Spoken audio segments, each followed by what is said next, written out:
Kumily bus stand உங்களில் நிறைய பேர் இந்த பஸ் ஸ்டாண்டை பற்றி தெரிஞ்சிருக்கலாம். மேபி குமுளியிலேருந்தே நிறைய பேர் பார்த்துட்டு இருக்கலாம்.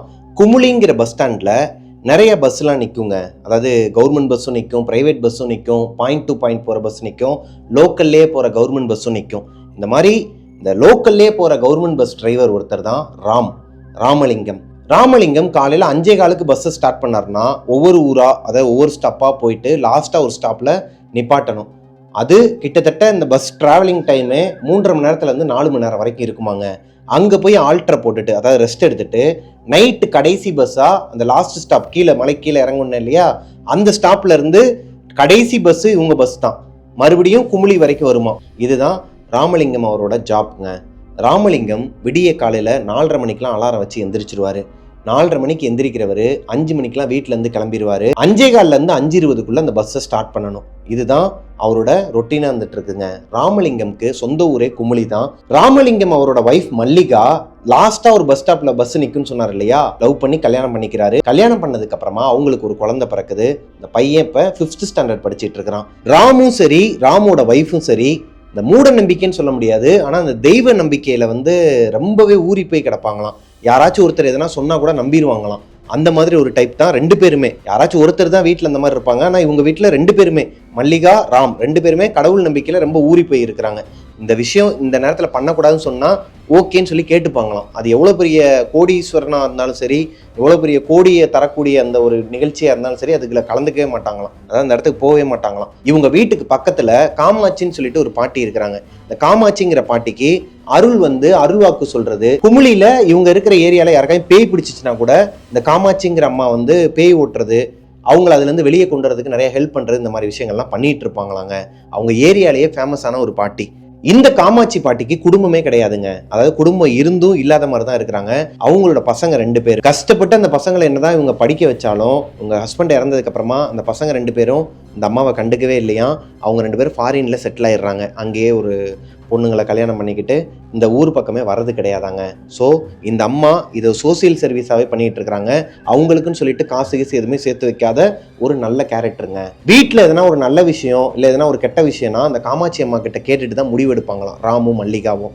ராம், மல்லிகா இவங்க 2 பேருக்குமே இஷ்ட தெய்வம்னா யாருன்னு கேட்டிங்கன்னா குலதெய்வம் கிடையாது. இஷ்ட தெய்வம்னு யாருன்னு கேட்டிங்கன்னா முருகன்னா உயிரையே கொடுப்பாங்களாங்க இவங்க 2 பேரும். யாராச்சும் முருகரோட பக்தர் எனக்கு சாப்பாடு இல்லைன்னு சொல்லி கேட்டாங்கன்னா உடனே கையில் எவ்வளோ இருந்தாலும் எடுத்து கொடுத்துருவாங்களாம். இல்லை அவங்களுக்கு என்ன தேவையோ அதை செஞ்சிருவாங்களாம். அந்த மாதிரியான ஒரு கேரக்டர் தான் இவங்க 2 பேருமே. இவங்க வீட்டு பூஜை அறையில சந்தனத்தால செய்யப்பட்ட ஒரு முருகன் சிலை இருக்குமாங்க. லைக் இவங்களே செஞ்சிருக்கிறாங்க. ஹஸ்பண்ட் அண்ட் ஒய்ஃப் 2 பேரும் சேர்ந்து அறுபடை வீடுன்னு சொல்லுவாங்க இல்லையா முருகருக்கு, திருச்செந்தூர், பழனி, இந்த மாதிரி முருகனோட அறுபடை வீடுகள்ல இருந்து சந்தனம், இந்த சந்தனத்தை கலெக்ட் பண்ணிட்டு வந்தது மட்டும் இல்லாமல் அந்த சந்தனத்திலேயே முருகர் சிலையை செஞ்சு தங்கத்திலேயே ஒரு வேல் ஒன்று வாங்கி அந்த முருகர் சிலை மேலே வச்சிருப்பாங்களாம். அது போக பட்டுல, ஒரிஜினல் பட்டுல நெஞ்ச இந்த துணி சொல்லுவாங்க இல்லையா, சாமிக்கெல்லாம் கோவிலில் வைப்பாங்க, அந்த மாதிரியான ஒரு பட்டு துணியை இவங்களே ஆள் வச்சு ரெடி பண்ணி சாமியோட பாதத்துல வச்சு பூஜை பண்ணி அந்த அறுபடை வீட்லையும் எல்லா சாமியோட காலடியிலையும் வச்சு பூஜை பண்ணி எடுத்துட்டு அவங்களோட வீட்டில் இருக்கிற அந்த முருகனுக்கு இவங்களே கையிலேயே உருவாக்குனாங்க இல்லையா, அந்த முருகனுக்கு பட்டாடா மாதிரி போட்டு வச்சிருப்பாங்களாங்க. கோவில்ல எல்லாம் வச்சிருக்கிற மாதிரி அந்த சாமிக்கு அதை போத்தி வச்சிருப்பாங்களாம். ராம் காலையில 4:30 மணிக்கெல்லாம் அலாரம் வச்சு எந்திரிச்சு குளிச்சுட்டு அந்த நேரத்திலேயே அவங்க ஒய்ஃப் எந்திரிச்சு குளிச்சிருவாங்க, மல்லிகாவும் குளிச்சிருவாங்க. அந்த 5th ஸ்டாண்டர்ட் படிக்கிற அவங்களோட பையன் மட்டும் தான் நல்லா தூங்கிட்டு இருப்பான். 2 பேருமே குளிச்சு முழுகிட்டு இவங்களோட பூஜை அறையில இருக்கிற அந்த முருகனை கும்பிட்டுட்டு கற்பூரம் எல்லாம் ஏற்றி அந்த முருகனுக்கு காட்டிட்டு அதை தொட்டு கும்பிட்டுட்டு கொஞ்ச நேரம் உட்கார்ந்து தியானம் பண்ணிட்டு தான் ராம் வீட்டை விட்டே கிளம்புவாராம். இதுதான் அவரோட வழக்கமாவே இருந்திருக்குதுங்க. மல்லிகா அவங்களோட அப்பா அம்மா வீட்டுக்கு போகணும்னு சொல்லிட்டு பெட்டி படிக்கலாம் எடுத்து வச்சிருக்கிறாங்க. அடுத்த நாள் காலையில அவங்க கிளம்ப போறாங்க. அன்னைக்கு நைட்டே ராமுக்கும் மல்லிகாக்கும் சம்பந்தமே இல்லாம சண்டைகள் வர ஆரம்பிக்குதுங்க. ஏன்னா மல்லிகா என்ன சொல்றாங்கன்னா, லீவ் போட்டுட்டு நீங்களும் அம்மா வீட்டுக்கு வாங்க, இன்னும் ஒரு 2 நாள்ல அவங்க ஊர்ல ஏதோ ஒரு ஃபங்க்ஷனுங்க, அவங்க வீட்டாளுங்களா கொண்டாடுற ஒரு ஃபங்க்ஷன் வருது, அந்த ஃபங்க்ஷனுக்கு தன்னோட கணவர் கலந்துக்கணுங்கிறது மல்லிகாவோட அபிப்பிராயம். இருந்தாலும் இவர் என்ன சொல்ல வர்றாருன்னா, அதிகமாக லீவ் எடுத்தாச்சு, ஆல்ரெடி 2-3 லீவ் எடுத்தாச்சு, இதுக்கு மேலேயும் எடுத்தா எனக்கு தேவையில்லாமல் அந்த சம்பளத்தில் எதனா பிரச்சனை வருமா, என்னால் வர முடியாதுன்னு சொல்லிட்டு இவர் கை தூக்கிடுறாரு. இப்போ அதனால அன்னைக்கு நைட்டு முழுக்க 2 பேருக்கும் தூங்காம சரியான சண்டை வெடிக்குது. அடுத்த நாள் காலையில வழக்கம் போல 4:30 மணிக்கு அலாரம் வச்சு எந்திரிக்கிறாரு. யாரு? ராம் எந்திரிக்கிறாரு, மல்லிகாவும் எந்திரிக்கிறாங்க. ஏன்னா மல்லிகா அவங்களோட அப்பா அம்மா வீட்டுக்கு ராம் கூட தான் போறாங்க. அதாவது ராமோட பஸ்லயே ஏறிட்டு லாஸ்ட் ஸ்டாப் வந்து அவங்களோட ஊருன்னு சொன்னேன் இல்லையா, மல்லிகாவோட ஊருன்னு, அங்க நாங்க இறங்கிக்கிறோம் அப்படிங்கிற மாதிரி பிளான் பண்ணி தான் கிளம்புறாங்க. ராம் எப்பவும் போல குளிச்சுட்டு வெளியே வரும்போது அவர் கால் தடுக்கி கீழே விழுந்துடுறாரு. பாத்ரூம்ல இருந்து வாசல்ல கரெக்டா வலிக்கு கீழே விழுந்துடுறாரு. கீழே விழுந்தோடனே கத்துறாரு. என்னமோ எதுவும் சொல்லிட்டு ஓடி வந்து மல்லிகா பாக்குறாங்க. இவரால எந்திரிக்க கூட முடியல. ராம் முட்டியை பிடிச்சுக்கிட்டு ரொம்ப வலிக்குதுமா, ரொம்ப பெயினா இருக்குமான்னு சொல்றாரு. அழுகவும் செய்யறாரு. அவர் அழுது இவங்க பார்த்ததே கிடையாது. அப்ப எந்த அளவுக்கு பெயினா இருக்கும். இப்ப மல்லிகா என்ன சொல்றாங்கன்னா, ஏங்க ஏதோ அபசுகுணமா தெரியுது, வேணாம், நீங்க வந்து இன்னைக்கு வேலைக்கு போக வேணாம், நீங்க வீட்டிலேயே இருங்க அப்படிங்கிற மாதிரி சொல்றாங்க. அதை தப்பா புரிஞ்சுக்கிட்டு ராம் வந்து கத்துறாரு அந்த பெயின்லையும். இதை சாக்கா வச்சுக்கிட்டு உங்க அப்பா அம்மா வீட்டுக்கு என்னை கூட்டு போலான்னு பாக்குறியா, தேவையில்லாத வேலை பார்க்காதுன்னு சொல்லிட்டு மறுபடியும் உங்களுக்குள்ள சண்டை வெடிக்க ஆரம்பிக்குதுங்க. இப்போ டைம் 4:50 ஆயிடுச்சுங்க. ராம பொறுத்த வரைக்கும் இந்த வேலை அவருக்கு சாதாரண வேலை கிடையாது. ரொம்பவே கஷ்டப்பட்டு கிடைச்ச ஒரு வேலைங்கிறனால, வேலையில கரெக்டா இருக்கிற ஒரு பர்சன்ங்கிறனால எந்திரிக்கிற ட்ரை பண்றாரு. அவருக்கு பரவாயில்ல, முதல்ல எந்திரிக்கவே முடியாம இருந்தாரு, இப்ப நடக்கிறாரு. ஆனா லைட்டா பெயின் இருக்குது. இப்போ அவங்க வைஃப் மறுபடியும் அவர்கிட்ட சொல்றாங்க, ஏங்க நான் எங்க வீட்டுக்கு வரதுக்காக சொல்லல, நீங்க உடம்ப பாருங்க, வேற யாராச்சும் கூட மாத்தி விடுங்கும் போது, ஏமா நான் பிரைவேட்ல வேலை பார்க்கல, கவர்மெண்ட்ல வேலை பார்க்கறேன், அது போக நான் இன்னைக்கு போகலைன்னா வேற மாதிரிலாம் பேச ஆரம்பிச்சிருவானுங்க, எனக்கு பிடிக்காதவங்க ஆகாதவனுங்களாம் நிறைய பேர் இருக்கிறானுங்க உள்ள, உன்னை சொல்லி புரிய வைக்க முடியாது, நான் கிளம்புறேன். ஒருவேளை எனக்கு பெயின் வந்தா கூட நீ என் கூட பஸ்ல தானே வர, நான் கண்டக்டர் இருக்கிறார் இல்லையா, எப்பயுமே பஸ்ல கண்டக்டரும் டிரைவர் 2 பேர் இருப்பாங்க, அந்த கண்டக்டரும் ஓட்டுவாராம். ஸோ அவர்கிட்ட நான் கால் வலிச்சுன்னா மாத்தி விட்டுக்கிறேன் அப்படிங்கிற மாதிரி சொல்லி எப்பவும் போல அவங்க வீட்டில் இருக்கிற அந்த பூஜை அறை கிட்ட வந்து சாமி கும்பிட ஆரம்பிக்கிறாங்க. எப்பவும் போல கற்பூரத்தை கொளுத்தி வைக்கிறாங்க. சாமி கும்பிட்டுட்டு இருக்கும்போது இவங்க 5th ஸ்டாண்டர்ட் படிக்கிறான் இல்லையா அந்த பையன், திடீர்னு வேமா ஓடி வந்து, அவ்வளோ நேரம் அமைதியாக படுத்திருந்த பையன் கிளம்பிட்டான். குளிச்சு அவனை கிளப்பியே விட்டுட்டாங்க வெளியே போகிறதுனால. திடீர்னு எங்கேருந்து ஓடி வந்தானே தெரியலையாங்க. ராம் அவரோட பையன் வேமா ஓடி வந்து இந்த சூடத்தட்டை தட்டி விட்டு அந்த சூடம் கீழே விழுந்து அந்த சாமி மேலே இருக்கிற பட்டாடையில் பட்டு எரிய ஆரம்பிச்சிருக்குதுங்க. இவங்க கண்ணு முன்னாடி இவங்க பிடிச்சி வச்ச அந்த சாமி, அதாவது இவங்களே உருவாக்குனாங்கன்னு சொன்னேன் இல்லையா, ரொம்ப கஷ்டப்பட்டு இஷ்டப்பட்டு ஒரு தெய்வத்தை உருவாக்கி முருகரை வழிபட்டுட்டு வராங்க வீட்டில். அந்த தெய்வம் இவங்க கண்ணு முன்னாடியே பட்டாடை எரிஞ்சு கொழுந்து விட்டு ஒரு மாதிரி தக்கன்னு எரிஞ்சிட்டு இருக்கிறாராங்க. இதை பார்த்ததுமே இவங்க நெஞ்சில் அடிச்சுக்கிட்டு அழுக ஆரம்பிச்சிருக்கிறாங்க. மல்லிகா ரொம்பவே சென்சிட்டிவான ஒரு பொண்ணாங்க அந்த சாமி விஷயத்துல. கண்ணு முன்னாடி அவங்க கையால பண்ண அந்த முருகர் எரியும் போது நெஞ்சில் அடிச்சுக்கிட்டே ஒரு மாதிரி பதறிட்டு அப்படியே மயக்கம் போட்டு விழுந்துட்டாங்களாம் கீழே. இப்போ இவருக்கு என்ன பண்றதுன்னு தெரியல. ராம் அங்க இருந்த ஒரு சாக்கை எடுத்து அந்த நெருப்பை அணைக்கிறதுக்காக மேலே ஒரு மாதிரி வச்சு எடுத்துருக்கிறாருங்க. நல்லாவே ஃபோர்ஸாகவே அடிச்சாருன்னு வச்சுக்கோங்களேன். இப்போ இவங்க கண்ணு முன்னாடியே இவங்க கையாலேயே இவங்க உருவாக்கின அந்த சந்தன சிலை, முருகரோட சிலை சுக்குநூறாக நொறுங்கி விழுந்துருதுங்க. இது எவ்வளோ பெரிய அபசகுணம். இப்போ மயக்கம் போட்ட மல்லிகாவை ராம் தண்ணி தெளித்து எழுப்பி விடுறாரு. அவங்க எந்திரிச்சோன்னையுமே அவங்க அழுக ஆரம்பிச்சிடுறாங்க. இந்த விஷயத்த பார்த்துட்டு ஏதோ தப்பாக நடக்க போகுதுங்க, நம்ம 2 பேருமே இன்னைக்கு வந்து வெளியே போக வேணாம், நம்ம வீட்டிலே இருந்துடலாம், எனக்கு என்னவோ மனசு படப்படப்படன்னு அடிச்சுக்குது, இது பெரிய ஏதோ ஒரு கெட்ட சைன் தான் அப்படிங்கிற மாதிரி சொல்ல, இப்போது ராமுக்கு டைம் ஆகிக்கிட்டு இருக்கு. ஆல்ரெடி டைம் 5:10 ஆயிடுச்சு. இப்போவே லேட் ஆயிரும் அவர் போனார்னா பஸ் எடுக்கிறதுக்கு.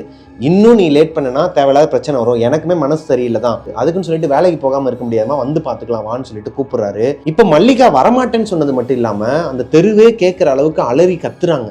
இன்னும் கத்தி அழுதுட்டு இருக்கிறாங்க. இந்த காமாட்சி பாட்டின்னு சொன்னேன் இல்லையா, அந்த பாட்டி வீட்டுக்கு வெளியே வந்து நின்றுக்கிட்டு என்னாச்சுமான்னு சொல்லி கேட்கும்போது ராம் வீட்டுக்குள்ளே கூட்டு வராரு. சந்தனத்திலேயே பண்ண அந்த முருகரோட சிலையை நொறுங்கி போய் கிடக்கிறத அந்த அம்மா கிட்ட காட்டுறாரு. நடந்த விஷயம் எல்லாத்தையும் சொன்னதுக்கு அப்புறமா அந்த அம்மா என்ன சொல்றாங்கன்னா, அம்மா இது நீ சொல்றதும் கரெக்டு தான், இந்த பையன் சொல்றதும் கரெக்டு தான், அதுக்காக வேலைக்கு போகாமல் இருக்கிறது தப்பு, நீங்கள் 2 பேருமே உட்காருங்க, நான் அந்த வரேன்னு சொல்லிட்டு அவங்க வீட்டில் போயிட்டு மஞ்சள், திருநீர், குங்குமம், அப்புறம் கொஞ்சம் தண்ணி, இது எல்லாத்தையுமே ஒரு சொம்புல போட்டு நல்லா கலக்கி இவங்க 2 பேரையுமே உட்கார வச்சு காலில் தடவி விட்டுருக்குறாங்க. தடவி விட்டு சில மந்திரங்கள்லாம் சொல்ல ஆரம்பிச்சிருக்கிறாங்க.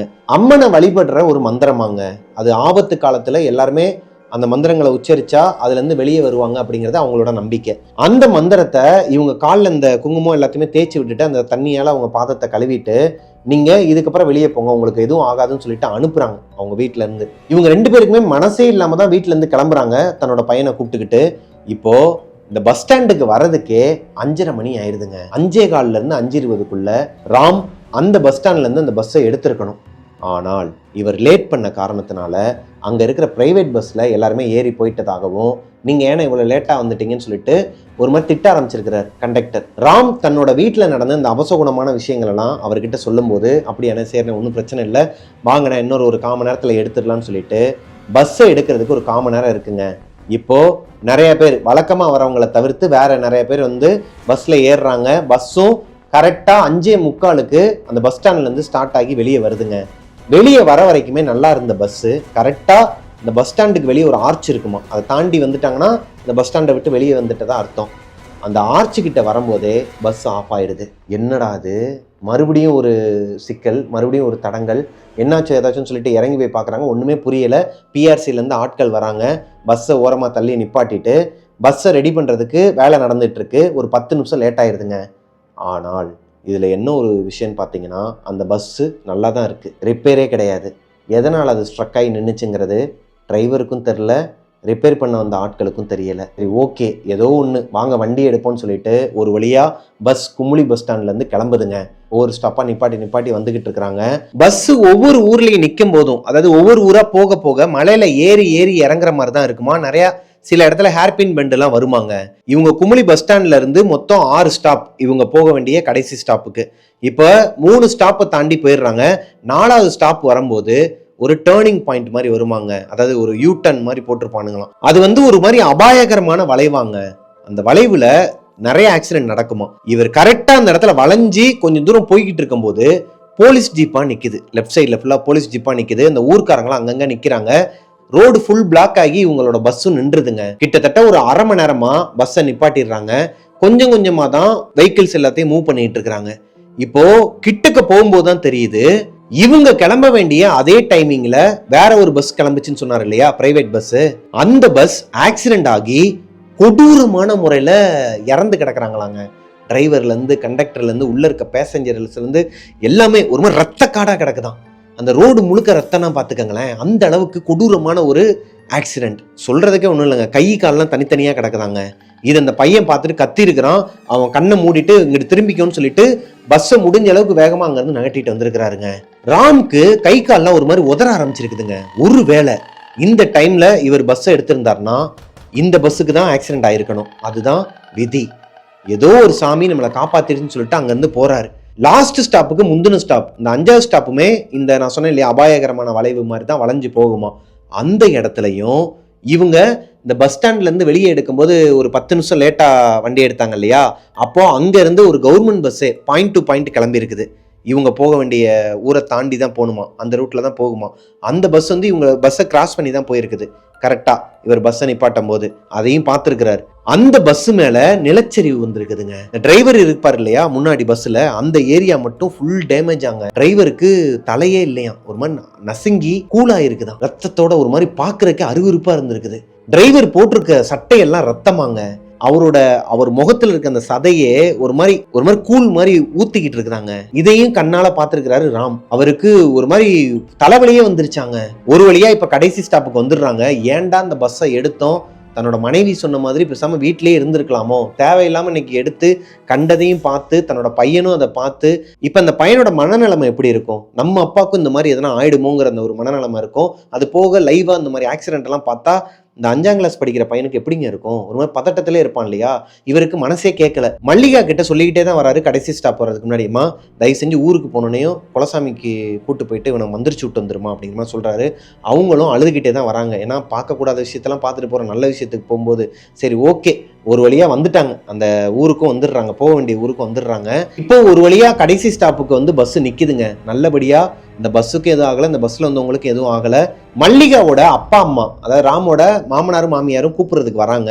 அவங்க ஒரு மாதிரி பதட்டத்திலே வராங்க, வேர்த்து கொட்டி போய் அழுது, அதாவது அவங்க மாமியார் கண்ணுலாம் ஒரு மாதிரி அழுது ரெட்டிஷா இருக்குதான். என்னாச்சு, ஏன் அழுது இருக்கீங்க, ஏன் ஒரு மாதிரி படபடன்னு இருக்கீங்கன்னு சொல்லிட்டு ராம் கேட்கிறாரு. அப்போ அவங்க மாமனார் என்ன சொல்றாருன்னா, உங்களுக்கு எதனா ஆயிருமோன்னு சொல்லிட்டு பயந்துட்டா அப்படிங்கிறாரு. எங்களுக்கு எதனா ஒன்று ஆயிருமா, நீ எதனா சொன்னியான்னு சொல்லிட்டு மல்லிகாவை பார்க்குறாரு. அவங்க எதுவுமே சொல்லலை. அப்புறம் எப்படி அவங்க அம்மாவுக்கு தெரியும்னா, ஆல்ரெடி அவங்க 7th ஸ்டாண்டர்ட் படிச்சுட்டு இருக்கும்போது, மல்லிகா 7th ஸ்டாண்டர்ட் படிச்சுட்டு இருக்கும்போது ஸ்கூலுக்கு போகும்போது எங்கேயோ ஆக்சிடென்ட் ஆகி விழுந்துட்டாங்களாம் கீழே. சைக்கிளில் போகும்போது எவனோ பைக்காரை இடிச்சு கீழே விழுந்து சரியான அடியான் காலில். இந்த அம்மாக்களுக்கே உண்டான ஒரு இன்ட்யூஷன் சொல்லுவாங்க. பிள்ளைக்கு எதனா ஒன்று ஆக போகுதுன்னா அவங்களுக்கு முன்னக்கூடியே தெரியும். அந்த மாதிரி என்னோட லைஃப்லேயும் நடந்திருக்குது. உங்கள் லைஃப்லேயும் நடந்திருந்தா கீழே கமெண்ட்டில் சொல்லுங்கள். அதே மாதிரி தான் மல்லிகாவோட அம்மாவுக்கு அவங்க எங்கேயோ பைக்கில் ஆக்சிடென்ட் ஆனது, அதாவது சைக்கிளில் போகும்போது எவனோ ஒருத்தன் பைக்கில் வந்து இடித்து ஆக்சிடென்ட் ஆனது அவங்களுக்கு இன்ட்யூஷன் ஆயிருக்கு. அவங்களுக்கு ஏதோ ஒன்று தோணி இருக்குது. அவங்க ஹஸ்பண்ட் கிட்ட சொல்லி நேராக கிளம்பியே போயிருக்கிறாங்க ஸ்கூலுக்கு போய் பார்த்தா உண்மையாகவே அந்த பொண்ணுக்கு ஸ்கூலுக்கு போகும்போது ஆக்சிடென்ட் ஆகிருக்குது. அதோட தான் உட்காந்துருக்குறாங்க. டிஞ்சர் போட்டு ஃபர்ஸ்ட் எய்டு மட்டும் பண்ணி அந்த பொண்ணை உட்கார வச்சிருக்கிறாங்க. அந்த பொண்ணை ஸ்கூல்லேருந்து கூப்பிட்டு வந்திருக்கிறாங்க. இப்போது 7th ஸ்டாண்டர்ட் படிக்கும்போது மல்லிகாவோட அம்மாவுக்கு எப்படி இந்த மாதிரி ஒரு உணர்வு வந்துச்சோ அதே உணர்வு, அந்த ஒரு பதட்டம் இன்னைக்கு காலையில் கரெக்டாக 5:30 மணிக்கு அவங்களுக்கு வந்திருக்குது. மல்லிகாவோட அம்மாவுக்கு முன்னக்கூடியே தெரிஞ்சிருக்குதுங்க.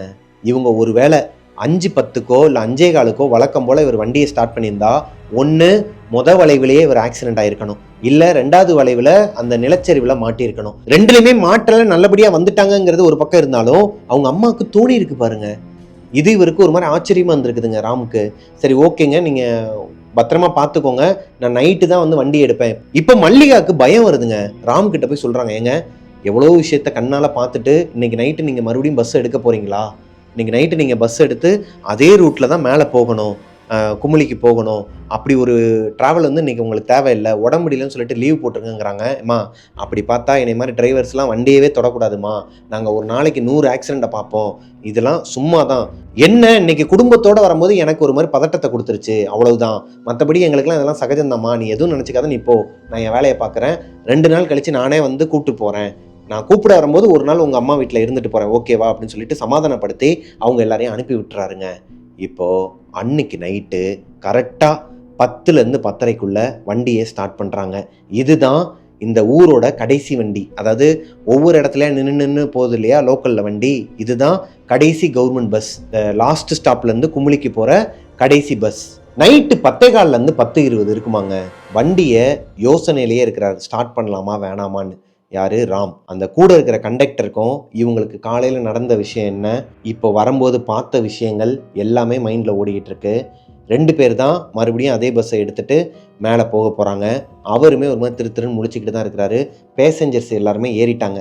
ரொம்ப பேர்லாம் கிடையாதுங்க, மொத்தத்துக்கே ஒரு 4-5 பேர் தான் ஏறுவாங்களாம். கடைசி பஸ்ஸுங்கிறனால அங்கங்கே யாருன்னா ஒருத்தவங்க ஏறினா தான் உண்டு.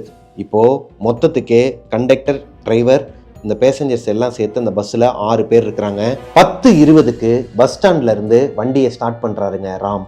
முருகனை மனசில் நினச்சிக்கிட்டு வண்டியை ஸ்டார்ட் பண்ணுறாரு. கொஞ்சம் கொஞ்சமாக மூவ் ஆகி வண்டி மேலே ஏற ஆரம்பிக்குது. இந்த ஃபஸ்ட்டு ஆக்சிடென்ட் ஆச்சு இல்லையா, அந்த ஸ்டாப் வருது. இந்த ஸ்டாப்பை பார்த்ததுமே ஆட்டோமேட்டிக்காக 2 பேருக்குமே கை கால்லாம் நடுக்கம் கொடுக்க ஆரம்பிக்குது. இருந்தாலும் இவங்களை நம்பி பஸ் இருக்குது, பஸ்ஸில் பேசஞ்சர் இருக்கிறாங்க, இவங்களுக்குன்னு குடும்பம் இருக்குது, அதை மனசில் நினச்சிக்கிட்டு அதெல்லாம் மனசில் இருந்தாலுமே ஒரு மாதிரி ஒரு நெகட்டிவ் வைப் இருந்திருக்குதுங்க. யோசித்து பாருங்க, அந்த இடமே ஒரு மாதிரி ஜில்லுன்னு தான் இருக்கும். இந்த மலைப்பிரதேசத்துலாம் பஸ்ஸு ஏறும்போது செம்ம ஜில்லுன்னு இருக்கும், காதை அடைக்கிற அளவுக்கு பனி இருக்கும், மிஸ்டாக வேற இருக்கும். அந்த மிஸ்ட்டுக்குள்ளே தான் இவங்க பஸ் ஓட்டிகிட்டு போகிறாங்க. இந்த நேரம் பார்த்து கரெக்டாக அந்த ஆக்சிடென்ட் ஜோனை கடக்கும்போது ஒரு நெகட்டிவ் வைப்ரேஷன் நம்மளை அறியாமலே கை கால்லாம் நடுக்கம் கொடுத்தா அந்த உணர்வு எப்படி இருக்கும்? சொல்ல முடியாத ஒரு வலிங்க அது. இந்த வலியை அனுபவிச்சுக்கிட்டு தான் அந்த இடத்த கடந்து போயிருக்கிறாங்க. அது போக அந்த ஆக்சிடெண்ட்டில் இறந்த பஸ் டிரைவராக இருக்கட்டும், கண்டக்டராக இருக்கட்டும், இவங்க எல்லாருமே இவங்க கூட இருந்தவங்க தான். ட்ரைனிங் பீரியடில் எல்லாருமே ஒன்றா இருந்தவங்க தான் அந்த பிஆர்சியில். ஒரு வழியாக அந்த ஆக்சிடென்ட் ஜோனை கடந்து போயிடுறாங்க. இந்த ஆக்சிடென்ட் ஜோனை கடந்து போகும்போது இவங்களோட கண்ணுக்கு தான் அப்படி தெரியுதா, இல்லை நார்மலாகவே பனி போகனால அப்படி இருக்காங்கிறது தெரியலையாங்க. யாரோ ஒரு 4 பேர் நின்று பார்த்துக்கிட்டே இருக்கிற மாதிரி இருந்திருக்குது. இவர் அந்த கண்ணாடியில் நல்லாவே பார்த்துருக்கிறாரு, மிரரில் நல்லாவே பார்த்துருக்கிறாரு. 4 பேர் பின்னாடி நிற்கிற மாதிரியே இருந்திருக்குது. ஆனால் அவர் அது மேலே கான்சென்ட்ரேட் பண்ணவே இல்லை. அவர் பாட்டுக்கு ஹாரன் அடிச்சுட்டு பஸ்ஸை மூவ் பண்ண ஆரம்பிச்சிருக்கிறாரு. இப்போது அவருக்கு நல்லாவே தெரியுது, இந்த மாதிரி இடங்கள்ல இவர் பஸ் ஓட்டுறது ஒன்றும் புதுசு கிடையாது. இன்னைக்கு அந்த ஆக்சிடெண்ட்டை குடும்பத்தோட நேரில் பார்த்தது தான், அதுவும் காலையில் முருகர் சிலை இடிஞ்சு போனது அவர் மனசில் ஒரு இம்பாக்ட் கொடுத்துருக்குது. அதனால தான் அவருக்கு தப்பாக ஏதோ இந்த மாதிரி இல்யூஷன்லாம் வருதோன்னு சொல்லி அவரே மனசை தேத்திக்கிட்டு பஸ்ஸை மூவ் பண்ணி போயிட்டு இருக்கிறாருங்க. மலைச்சரிவு வந்த அந்த இடத்துல தான் 4 ஆத்மாக்களை பார்த்துருக்கிறாரு. அதாவது 4 பேர் நின்று கையை காட்டுற மாதிரி அவருக்கு இல்யூஷன் வந்துருக்குது. அந்த இடத்த தாண்டி அடுத்த ஸ்டாப்புக்கு வரும்போது காக்கி கலர் சட்டை போட்டுக்கிட்டு பிரைவேட் பஸ்ஸில் வர ஒரு கண்டக்டர், அவரு ஒரு பஸ் ஸ்டாப்ல நிற்கிறாருங்க, கையை காட்டுறாரு. இவரும் பஸ்ஸை நிப்பாட்டுறாரு. ஏன்னா இந்த ராமுக்கு தெரிஞ்சவர் தான் அவர் பேர் சுந்தர மகாலிங்கமா. அவரை சுந்தரம் சுந்தரம் கூப்பிடுவாங்களாம். சுந்தரம் நடு ரோட்ல நின்னுக்கிட்டு, அதுவும் அந்த பஸ் ஸ்டாப்ல, காட்டுக்குள்ள இருக்கிற ஒரு பஸ் ஸ்டாப்ல நின்னுக்கிட்டு, அங்க ஒரு ஊர் இருக்கு, ஒரு கிராமம் இருக்கு, அதுதான் சுந்தரத்தோட மாமியார் ஊரு. ஸோ மாமியார் வீட்டுக்கு நம்மள மாதிரியே வந்திருப்பாரு போலன்னு சொல்லிட்டு பஸ்ஸை நிப்பாட்டி அவரை உள்ள ஏத்துறாங்க. அவரும் டிரைவருக்கு முன்னாடி வந்து உட்காந்து பேச்சு கொடுக்க ஆரம்பிக்கிறாரு.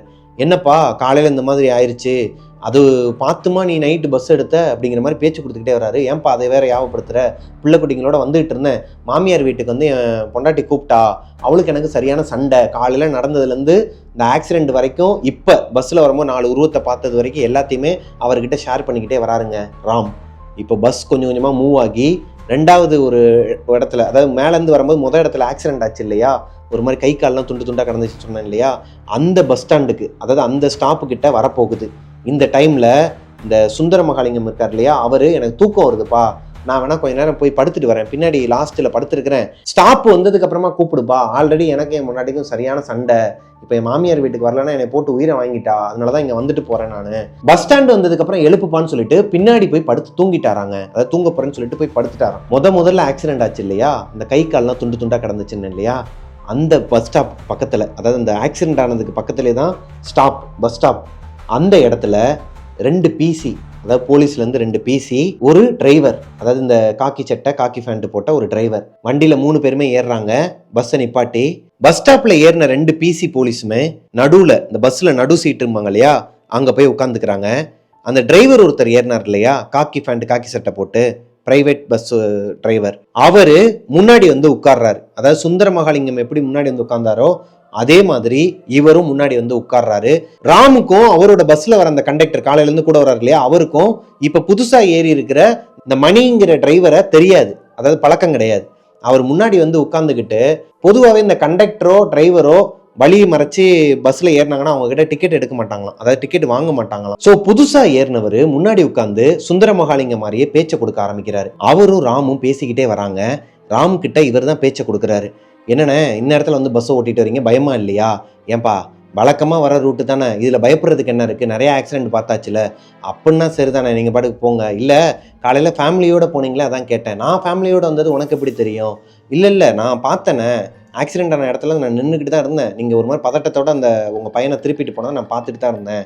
அப்படியாப்பா சரிப்பா, ஆமாம் அந்த பஸ்ஸில் தானே நீ வேலை பார்க்குறேன்னு சொன்ன, நீ எப்படி வந்து அந்த ஆக்சிடென்ட்லேருந்து தப்பிச்சேன்னு சொல்லி கேட்கும்போது, இல்லைண்ணே ஆக்சிடென்ட் ஆனதில் நான் இன்னொரு 2-3 பேர் தான் கொஞ்சம் தப்பிச்சோம் அப்படிங்கிற மாதிரி சொல்கிறாரு. இப்போ தான் ராமுக்கு ஒரு மாதிரி அடிவயிறு கலக்க ஆரம்பிக்குதுங்க. ஏன்னா இவர் மேலே கையிலையோ கால்லையோ தலையிலையோ எந்த ஒரு ரத்தக்காயம் எதுவுமே கிடையாது. அப்படியே எப்படி ஃப்ரெஷ்ஷாக அந்த பஸ் ஸ்டாண்ட்லேருந்து கிளம்பி வருவாங்களோ அதே மாதிரி தான் உட்காந்துருக்கிறாரு. இப்போ உட்காந்து பேசிகிட்டு இருக்கிறார் புதுசாக ஏறினவர்.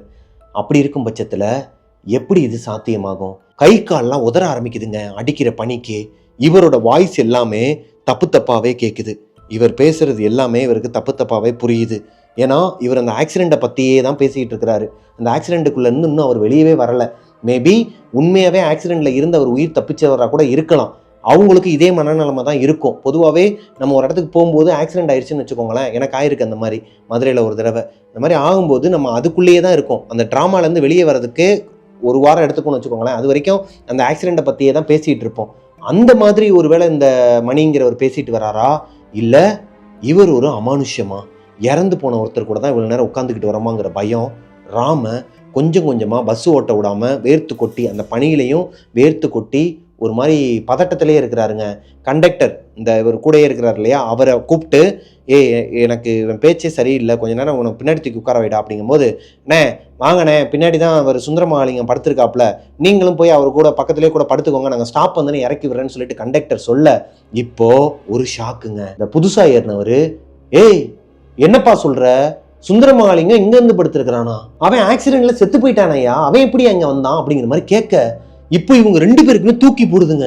என்னையா சொல்ற, இவ்வளவு நேரம் நல்லா உட்காந்து பேசிட்டு நீ ஏறுறதுக்கு ஒரு ஸ்டாப்புக்கு முன்னாடி தான் பின்னாடி போய் படுத்துங்கண்ணா, சும்மா என்னத்தையும் சொல்லிட்டு இருக்காதங்கும் போது, நான் போய் சொல்றேனா, அந்த பஸ்ல தான் அவனும் வந்தான், என் கூட தான் உட்காந்துருந்தான், எப்படியா வந்து அவன் மட்டும் தப்பிச்சிருப்பான் அப்படிங்கிற மாதிரி கேட்க, இப்போ இவங்களுக்கு தூக்கி போடுதுங்க. உன் கூட தான் உட்காந்துருப்பான்னா அவன் இறந்துட்டானா, அப்ப நீ இறந்துருப்பேடா, நீ எப்படி இங்க வந்து உட்காந்துருக்கிற, அதுவும் ஒரு சொட்டு ரத்தம் ஒரு காயம் கூட இல்லாமன்னு சொல்லிட்டு ஒண்ணுமே புரியலையாங்க. பஸ்ஸை பிரேக் அடிச்சு நிப்பாட்டி இருக்கிறாரு. எங்க அந்த மலையில ஏறிட்டு இருக்கிற இடத்துல பிரேக் அடிச்சு ஓரமா நிப்பாட்டி இருக்கிறாரு. பஸ்ஸை நிறுத்தினதும் கண்டக்டர் ராம் கூட வராரு இல்லையா, அந்த கண்டக்டர் பின்னாடி படுத்திருக்கிற சுந்தரமகாலிங்கத்தை எழுப்புனா எல்லாத்துக்குமே விட தெரிஞ்சிடும் சொல்லிட்டு, ஏன்னா இவங்களுக்கு பயம். அன்டைம்ல 12:30 மணிக்கிட்ட மேலே ஏறிக்கிட்டு இருக்கிறாங்க மலையில.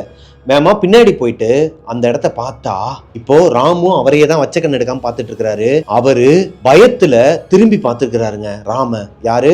அந்த கண்டக்டர் வந்து ராம திரும்பி பார்க்க, ராம் பயத்துல மெதுவா ரைட் சைட்ல திரும்பி பார்த்தா முன்னாடி உட்காந்து பேசிட்டு இருந்தாரு இல்லையா மணிங்கிற ஒருத்தவர், புதுசா ஏறினாரு, ஒரு சொட்டு ரத்தம் இல்லாம காயம் இல்லாம, அந்த ஆளை காணுமாங்க. அந்த ஆள் அங்கதான் உட்காந்துருந்தாரு, அவரை காணுமா? எப்படி? ஒருவேளை கீழே எங்கேயாச்சும் இறங்கி போயிருப்பாருன்னு சொல்லிட்டு வேமா எந்திரிச்சு போய் பார்த்தா கீழே யாருமே இல்லை. ஒரு மயான அமைதியா இருக்குது. இப்ப அந்த 2 போலீஸ்காரங்களும் கத்த ஆரம்பிக்கிறாங்க, எதுக்கு வண்டியை நிப்பாட்டினீங்க, என்ன பிரச்சனை? ஐயா உங்க கூட ஒருத்தர் ஏறினார்ல, அவர் வந்து எங்க கிட்ட பேசிக்கிட்டே வந்தாரு, பின்னாடி படுத்திருக்கிறவர் வந்து இறந்துட்டாருன்னு சொல்லிட்டு எங்க கிட்ட சொன்னாரு. அவரை போய் பார்த்தா அவர் உயிரோட தான் இருக்கிறாரு, சுந்தரமகாலிங்கம்ங்கிறவர் உயிரோட தான் இருக்கிறாரு, அவர் படுத்து தூங்கிட்டு இருக்கிறாரு. அப்ப முன்னாடி வந்து உட்கார்ந்து பேசுனது யாரு? அவனை காணுங்கும் போது இந்த 2 போலீஸ்காரங்களும் சொன்ன பதில் இவங்க 2 பேரையுமே ஒரு மாதிரி கொலநடுங்க வச்சிருக்குதுங்க. என்னையா சொல்ற? நாங்க நிப்பாட்டி ஏறின ஸ்டாப்ல நாங்க 2 பேர் மட்டும்தான் இருந்தோம், நாங்க 2 பேர் மட்டும்தான் ஏறினோம். போலீஸ் 2 பேர் பந்தோபஸ்துக்கு வந்துட்டாங்க. அதாவது இந்த ஆக்சிடென்ட் ஆன இடத்துலலாம் போலீஸ்காரங்க 2 பேர் இருப்பாங்களாம் பிசில. இந்த மாதிரி 2 பேர் காவலுக்கு இருந்தவங்க வேற 2 பேர் வந்ததுக்கு அப்புறமா இந்த பஸ்ல ஏறி வராங்க. அவங்க 2 பேர் மட்டும்தான் ஏறி இருக்கிறாங்க பஸ்ல. 3ஆவதா ஒரு ஆள் ஏறவே இல்லை. அப்போ ராமோட கண்ணுக்கும் அந்த பஸ் கண்டக்டரோட கண்ணுக்கும் தெரிஞ்ச அந்த 3வது பர்சன் அந்த மணிங்கிறவர் யாரு? உண்மையாவே அவரு ஏறினாரா இல்லையா? இல்ல இவங்களோட ஆலோசினேஷனா? ஒருத்தருக்கு வந்தாதான் அது ஆலோசினேஷன், 2 பேருக்கு எப்படி தெரியும்? இப்ப அந்த சுந்தரமகாலிங்கம்ங்கிறவரை எழுப்பி முன்னாடி உட்கார வச்சு கேட்க ஆரம்பிக்கிறாங்க, வண்டியை ரன் பண்ண ஆரம்பிக்கிறாங்க. போற வழியிலேயே ஒரு காட்டு பத்திரகாளியம்மன் கோயில் இருக்குமாங்க. இந்த கோவில் வந்து ரொம்பவே பிரசித்தி பெற்றதான். அந்த கோயில நிப்பாட்டி சூடெல்லாம் ஏத்தி எலுமிச்சம்பழம்லாம் அந்த வண்டிக்கு அடியில வச்சு ஏத்திட்டு தான் போயிருக்கிறாங்க. ஏன்னா இந்த இடைப்பட்ட நேரத்துல, இந்த காட்டு பத்திரகாளியம்மன் கோயிலுக்கு போற இடைப்பட்ட நேரத்துல சுந்தரமகாலிங்கம்மா உட்கார வச்சு இந்த போலீஸ்காரங்க 2 பேரும், டிரைவர் நம்ம ராமும் அவரோட கண்டக்டரும், பஸ் கண்டக்டரும் உட்காந்து கேட்டுக்கிட்டு வராங்க என்ன நடந்துச்சுன்னு. நீ அந்த பஸ்ஸில் தான் வந்தியான்னு சொல்லி கேட்கும்போது, ஆக்சுவலாக சுந்தரமகாலிங்கம் வீட்லேயும் அவங்க ஒய்ஃபுக்கும் அவருக்கும் சண்டை. அவருக்கு குழந்தை கிடையாது.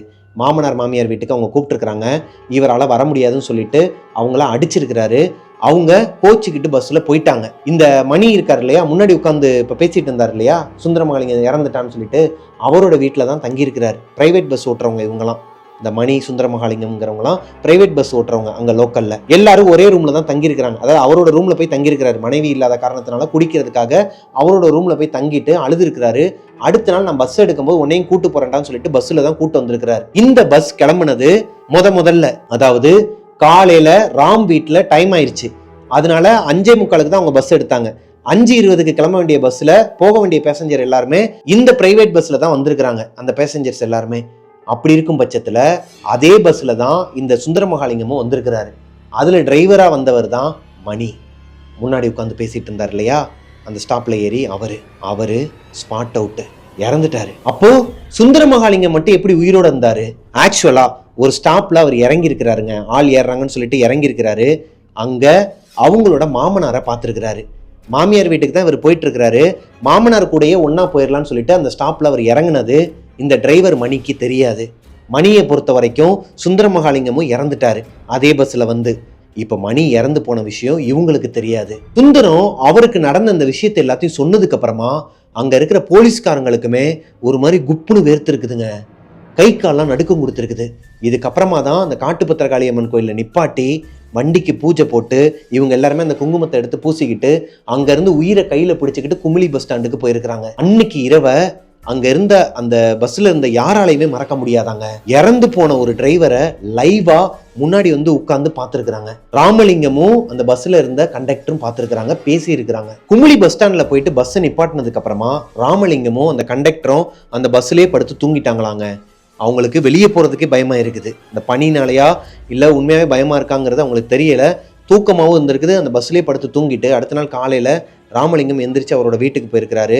அவங்களோட வைஃப் கிட்ட நடந்த எந்த விஷயத்தையும் ஷேர் பண்ணலை. ஆல்ரெடி அவங்க பயந்த சுபாவம் உடையவங்க, சாமி வேற இந்த மாதிரி ஆயிடுச்சுன்னு சொல்லிட்டு ரொம்ப ஒரு மாதிரி மனசு வெக்ஸ் ஆகி போயிருக்கிறாங்க. அவங்க கிட்ட சொல்ல வேணான்ட்டு மறைச்சிடுறாரு. இருந்தாலும் அவர் வீட்டுக்கு காலையில 6-6:30 வரும்போது இந்த காமாட்சி அம்மா இருக்காங்க இல்லையா, அந்த பாட்டி வீட்டுக்கு வெளியே வாசல்லே உட்காந்துருக்காங்க. கல்லுப்பு 4 மிளகாய், காஞ்ச மிளகாயை வச்சு எலுமிச்சம்பழத்தை அது மேல நசுக்கி அந்த சாரோட இவரை வந்து சுத்தி கொண்டு போய் முச்சந்தில தூக்கி எறிஞ்சிட்டு வந்துட்டாங்களாம். இதுக்கப்புறம் உனக்கு எதுவுமே நடக்காது, நல்லதே நடக்கும், உன்னை பிடிச்ச பிணியெல்லாம் போயிருச்சு, நீ கவலைப்படாத, எந்த ஆத்மாவும் எந்த ஒரு அமானுஷமும் உன்னை பின்தொடராது அப்படிங்கிற மாதிரி சொல்லி அவரை வீட்டுக்குள்ளே போக சொல்லியிருக்கிறாங்க. இப்போது ராமுக்கு ஒரு சந்தேகம். வீட்டில் இவருக்கு நடந்த விஷயத்த ஷேர் பண்ணலை. அப்படி அவங்க ஒய்ஃப் கிட்ட ஷேர் பண்ணியிருந்தா மல்லிகா தான் இந்த காமாட்சி அம்மாவுக்கு ஃபோன் போட்டு சொல்லியிருப்பாங்க. யாருக்குமே சொல்லாமல் இந்த காமாட்சி அம்மாவுக்கு மட்டும் எப்படி தெரிய வந்துச்சு இவருக்கு ஏதோ ஒரு அமானுஷம் நடந்திருக்குது, இவர் எதுலேயே பாதிக்கப்பட்டிருக்கிறாருன்னு? ராம்க்கு ஒன்றுமே புரியாமல் அவர் வீட்டுக்குள்ளே போயிட்டு குளிக்கிறதுக்கு ட்ரெஸ்ஸை கலட்டும் போது தான் ஒரு விஷயத்தை கவனிக்கிறாரு. அவரோட பாக்கெட்டில் இந்த முருகனோட தகடு சொல்லுவாங்க இல்லையா, எந்திரம்னு சொல்லுவாங்க, ஓம்னு போட்டு அதில் நிறைய வார்த்தைகள்லாம் எழுதியிருப்பாங்க, சரவண பவன்ட்டு. செம்புனால தயாரிக்கப்பட்ட ஒரு எந்திரங்க, முருகனோட எந்திரம்.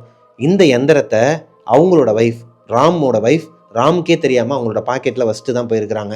அவங்க வீட்டுக்கு போகும்போது அந்த ஸ்டாப்பில் இறங்கும்போது காலையில் ராம் ஏதோ ஒரு மைண்டில் கவனிக்காமல் விட்டுருக்கிறாரு. இப்போ இதுலேருந்து என்ன தெரிய வருதுன்னா, இந்த எந்திரம் இவரோட பாக்கெட்டில் இருந்தனால தான் இவருக்கு எந்த ஒரு அமானுஷமும் நடக்காமல் அந்த அன்டைமில் வந்துட்டாரா அப்படின்னு நம்ம எடுத்துக்கலாம். அது போக ஒருவேளை காலையில் இவர் பாத்ரூமில் வலிக்கு விழுகாமல் இருந்திருந்தா இவங்க இறந்துருக்கலாம். ஒருவேளை அப்படியே எந்திரிச்சு இவர் சாமியை கும்பிடாமல் அப்படியே வீட்டை விட்டு கிளம்பியிருந்தா, டைம் ஆயிடுச்சுன்னு சொல்லிட்டு சாமியை கும்பிடாமல் வீட்டை விட்டு கிளம்பியிருந்தா அப்படி ஒரு இன்சிடெண்ட்டே நடந்திருக்காது. அதாவது இந்த சூடத்தை வந்து அந்த பையன் தட்டி விடலைன்னா, அந்த சாமியோட சிலை எரியலை, இவர் வந்து அதை அடித்து உடைக்கலை அப்படின்னா இவங்க இறந்துருப்பாங்க. ஒருவேளை பஸ் ஸ்டாண்டில் பஸ்ஸு ஸ்டார்ட் ஆன உடனே அப்படியே எடுத்திருந்தாங்கன்னா, இந்த பாயிண்ட் டு பாயிண்ட் பஸ் இவங்க பஸ்ஸை கிராஸ் பண்ணி போனது மலைச்சரிவில் மாட்டி ஆக்சிடென்ட் ஆயிடுச்சு. ஒருவேளை இவங்களோட பஸ் அங்கே ஸ்டாப் ஆகாமல் அப்படியே போயிருந்துச்சுன்னா இவங்க அன்னைக்கு இறந்துருப்பாங்க. இந்த கதையிலேருந்து என்ன சொல்ல வரேன் அப்படின்னா, உங்களுக்கு ஒரு இடத்துக்கு போகிறீங்க, நீங்கள் ஒரு முக்கியமான இடத்துக்கு போகிறீங்க, இல்லை உங்களோட ஜாப்புக்கே போகிறீங்கன்னா டைம் ஆகிடுச்சு, லேட் ஆகிடுச்சின்னு சொல்லிட்டு அவசர அவசரமாக கிளம்பாதீங்க. ஒரு வேளை அவசர அவசரமாக கிளம்பும் போது எதனா தடங்கள் வந்துச்சுன்னா அதை நல்லதுக்கேன்னு எடுத்துக்கோங்க. அதையும் நெகட்டிவாக எடுத்துக்கிட்டு உங்கள் தலையில் ப்ரெஷரை போட்டுக்காதீங்க. மேபி உங்களுக்கு நடக்க வேண்டிய ஒரு கெட்டது அந்த டைம்னால, இந்த தடங்கள்னால தள்ளி போகலாம். இதைத்தான் யூனிவர்ஸ் நமக்கு சொல்ல வருது. இந்த கதை மூலமாக நானும் உங்களுக்கு சொல்ல வரேன். ஆக்சுவலாக இந்த கதை ஒரு கற்பனை கதை தாங்க, என்னோட ஓன் ஸ்டோரி. இந்த ரொம்ப நாளாகவே வந்து ஓன் ஸ்டோரி சொல்லாமல், அண்ணே நீங்கள் அடுத்து ஒரு ஓன் ஸ்டோரி சொல்லுங்கன்னு கேட்டுட்டு இருந்த நம்ம கோஸ்டிஸ்க்காக நான் உருவாக்கின ஒரு ஓன் ஸ்டோரிங்க. அதனால தான் பஸ் ஸ்டாப்போட பேர் எதுவுமே சொல்லலை. இந்த ஸ்டோரி உங்களுக்கு பிடிச்சிருக்குன்னு நம்புகிறேன். இந்த ஸ்டோரி நீங்கள் இன்றைக்கி நைட்டு 7 மணிக்கு கேட்டுட்ருக்கீங்களா, 9ஆம் தேதி நைட்டு. நாளைக்கு காலையில் 7:30க்கு ரோஹிணி தேட்டரில் வச்சு ரிச்சுவல் வந்து ஸ்க்ரீனிங் பண்ணுறாங்க. நம்மளோட, அதாவது நான் ஃபஸ்ட்டு டைரக்ட் பண்ண என்னோட பைலட் ஃபிலிம், என்னோட ஷார்ட் ஃபிலிம், அதை வந்து ஒரு ஸ்க்ரீனில் பார்க்க போகிறேன். ரொம்பவே சந்தோஷமான ஒரு மூமெண்ட்டுங்க எனக்கு என்னோடய வாழ்க்கையில்.